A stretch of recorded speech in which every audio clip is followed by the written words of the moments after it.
Hey, what's up, gentlemen and ladies? Happy Struggle for Freedom and Democracy Day to Slovakia and Czechia, or the Czech Republic. I know that some people get really sensitive about the name, so whichever one you prefer. Now, if you've been watching my channel for a while, you may know that I know a thing or two about the Fabula Nova Crystallis. I mean, I've made a bunch of videos on it, like explaining it as a concept and the game's connections, and a bunch of theories on how they all tie in, and I also made what is, in my opinion, the current most definitive way to learn all of the lore of the mythos in a basic level with my Fabula Nova Crystallis in a nutshell video, where I pseudo-animated the entire thing, and it took like a long time to edit, so if you haven't checked it out, then please go give it a watch. But admittedly, it has been a while since I've covered the FNC here on the channel. In fact, my last dedicated FNC video that I did, where I talked about its connections to FF15, was like over a year ago at this point, and before that, I don't think that I covered it since like before 15 came out, almost 2 years ago. So I figured that now that FF15 is finally coming to a close and our hopes of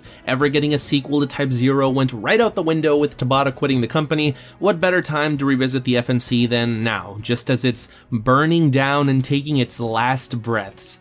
Let's enter the world of the Fabula Nova Crystallis.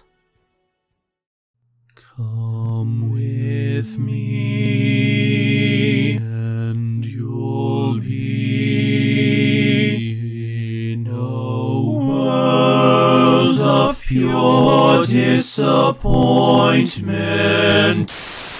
Okay, jokes aside, like at the beginning of every FNC video that I do, I always have to explain exactly what it is. So for those of you that don't know, Fabula Nova Crystallis Final Fantasy is a multi-game project that was established at E3 2006 that would span a total of 3 sub-series within Final Fantasy that are all connected by similar motifs and a shared mythology, as well as an overarching theme of crystals connected under the number 13. The original 3 titles were Final Fantasy XIII, Final Fantasy Agito 13, and Final Fantasy Versus 13 that, for reasons that I've already covered before, ended up turning into Final Fantasy Type 0 and Final Fantasy 15, and I can never ever not feel like a broken record every time that I explain that, but that is how I have to start these videos because Square did a really bad job of marketing this thing and letting people know what the hell it even was. Which brings me to my first point.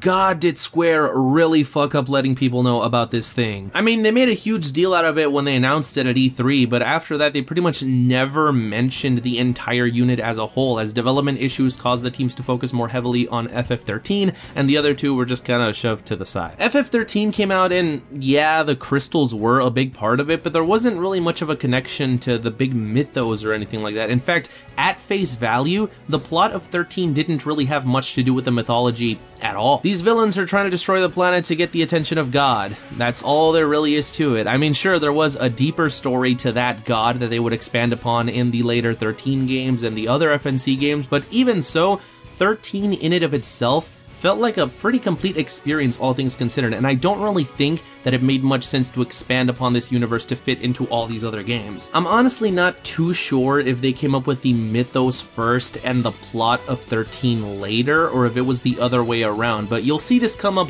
a lot with all of these FNC games, where the plot seems to be a normal plot with nothing too strange going on, and then out of nowhere at the end, it takes a turn and you're just like, what the fuck happened? I thought that I was fighting a war over land, and now I'm trying to prevent God from resetting the timeline and feeding my soul to his dead sister?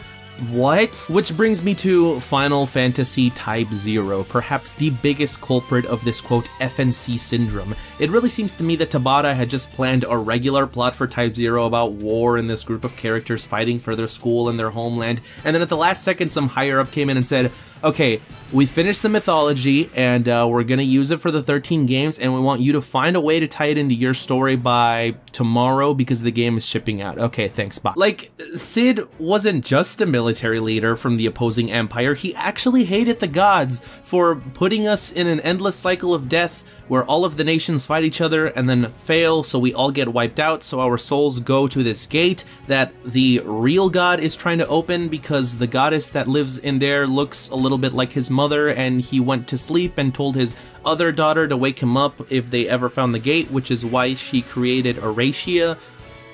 What? I mean, this game is probably the one that works the least on its own because, honestly, pretty much nothing is resolved and you don't learn anything from the actual game itself, so yeah, you can tell that these were not very well planned out because they were obviously made to serve the plot of Final Fantasy XIII more than Type 0 or 15. Which leads us to the next FNC game to release, Final Fantasy XIII-2, the sequel that absolutely everybody totally asked for, right guys? So Final Fantasy XIII-2 is where they just completely went off the deep end, especially if you knew nothing about the mythos, which if you just played 13 or even Type 0, you wouldn't really know. The game starts off by retconning the ending of the first, and when I say retconning, I mean in lore. Like in the actual story, a goddess went into the ending of 13 and changed what happened so that she could kidnap Lightning and make her fight to defend her. And this goddess is the same one that all of those souls from Type 0 went to because she's the one that kind of looks like the real god's mother, so she needs to die, but she can't die for reasons that we'll learn about in the next game, so we gotta protect her. Oh, and also time travel, because fuck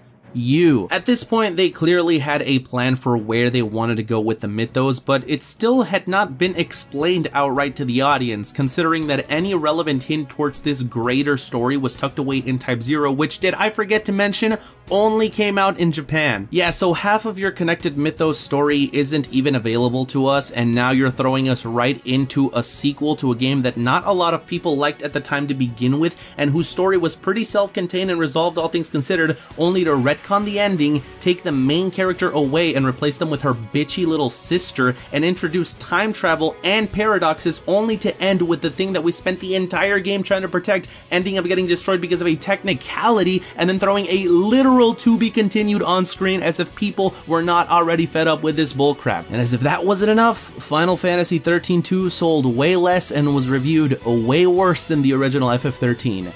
Good job, Square Enix, you chose the right game to preemptively decide to make another sequel for. And thus, 2 years later, we got the even worse reviewed and even less selling Lightning Returns Final Fantasy XIII, because calling it Final Fantasy XIII-3 would have just been embarrassing at that point. Not that it mattered, because everyone still called it XIII-3 anyways, but still. This is actually where the entire mythos kind of came together, and in a shocking twist of events, they actually kind of explained things to us. I know, what a concept. So, because the Death Goddess lady died, again, I know, it's a long story, but the darkness came out of everywhere and humans had 13 days to live because the real god woke up and saw the mess that all of his kids made, and now he needs to clean it up, which, by the way, fun fact, is actually what the Latin translation of the lyrics to Somnus from 15 are talking about. Seriously, I'm not kidding, look it up. Or better yet, watch my old-ass video on it, why not? And Lightning just can't have that, so she kills God, becomes God herself, and then creates Earth. I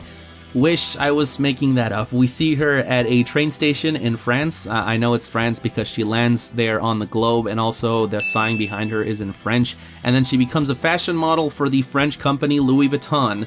It's as stupid as you wanted to be, man. And bada bing bada boom, the mythos is done, except, oh wait, we forgot there's still another game we have to finish. How could I possibly forget one of Square's biggest games in years? I mean, it's everything that everyone's been talking about for like the last year, right? Of course we gotta cover Final Fantasy Agito. So Final Fantasy Agito released on mobile phones just in Japan because they hate us. To be fair, at this point, Type 0 had released outside of Japan with its PS4 port, only 4 years late, but I mean, hey, what more can you really ask from Square, am I right, guys? I mean, it's only 4, I mean, really, 4 is not that long, it's just a short 4. I'm sure you'll be able to survive those 4 days! Now, FF Agito took place in a similar setting to that of Type 0, and I say similar because they weren't actually exact. You know, remember all that stuff that I was going on about resetting the world and killing everyone a bunch of times? Well, whereas Type 0 took place in attempt like 600 million roughly, that is not an exaggeration, they actually say 600 million in the game, I know, kill me. FF Agito actually took place in the very first attempt, back when there was still, at the bare minimum, an ounce of hope that this would ever result in anything even slightly useful to these people, and that they wouldn't suffer endlessly for billions of years just to have a pink-haired cloud wannabe come in and do the job for them. Nothing was accomplished in this game, of course, but we already knew that, because they failed this and then another 599,999,999 times, but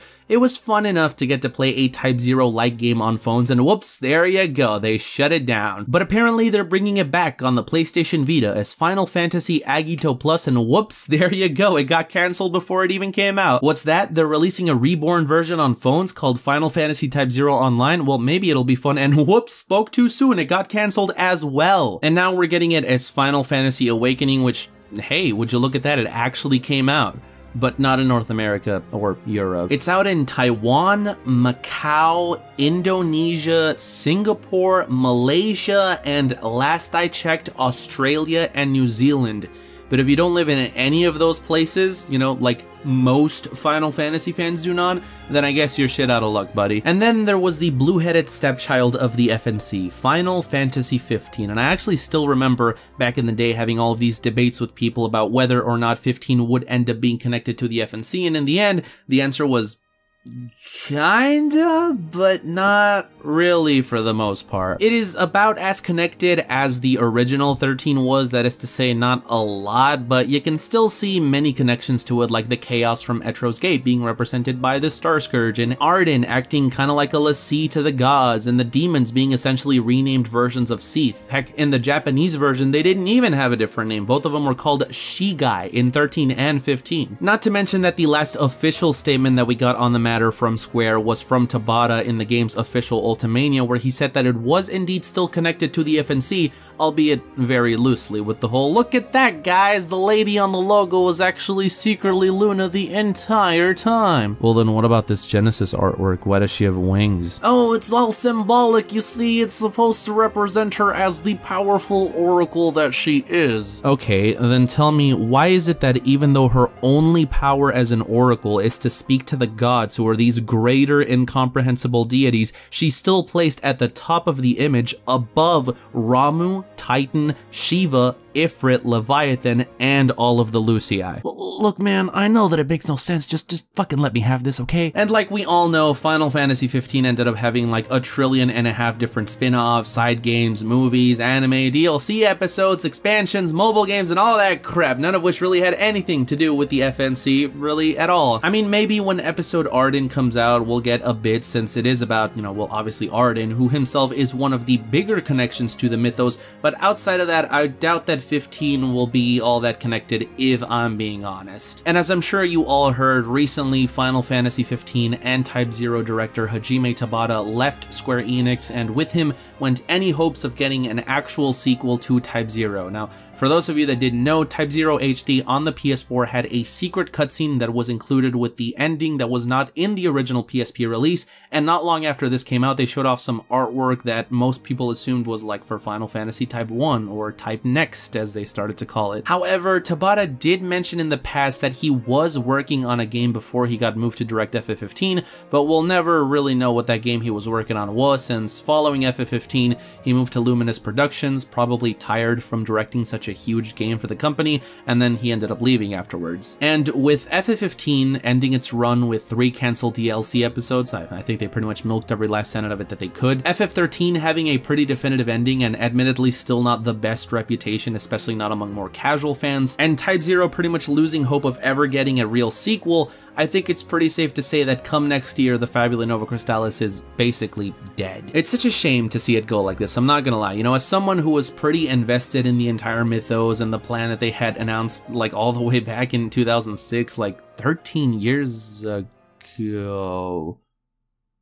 Wait a second, hold the phone! The Fabula Nova Crystallis was announced at E3 2006, and at that time E3 was in May, meaning the spring. Episode Arden, the final piece of the entire FNC puzzle, is coming out in March 2019, which is also in the spring, exactly 13 years later. Final Fantasy 13, Versus 13, and Agito 13 all connected under the banner of the Roman numeral 13 signifying the series, as even at E3 they said that FF13 was not the 13th installment in the FF series, but rather the entire FNC as a whole was. Now we all know that the number 13 is usually associated with bad luck, and I think that it's no coincidence that the number usually associated with good luck, 7, happens to be the best-selling, best-reviewed, and most well-known Final Fantasy, FF7. Meanwhile, unlucky number 13 had so many problems right from the start with development issues and game engine problems and overall just development hell. They even hinted at this in Kingdom Hearts, 7 lights as the good guys and 13 darknesses as the bad guys. Nomura knew, guys, Tetsuya Nomura knew all along, which is why he got out of FF15 as soon as he could. The entire project that was initially supposed to last only a few years resulted in, wouldn't you know it, exactly 7 games, all of which completely collapsed in on themselves in some way, shape, or form,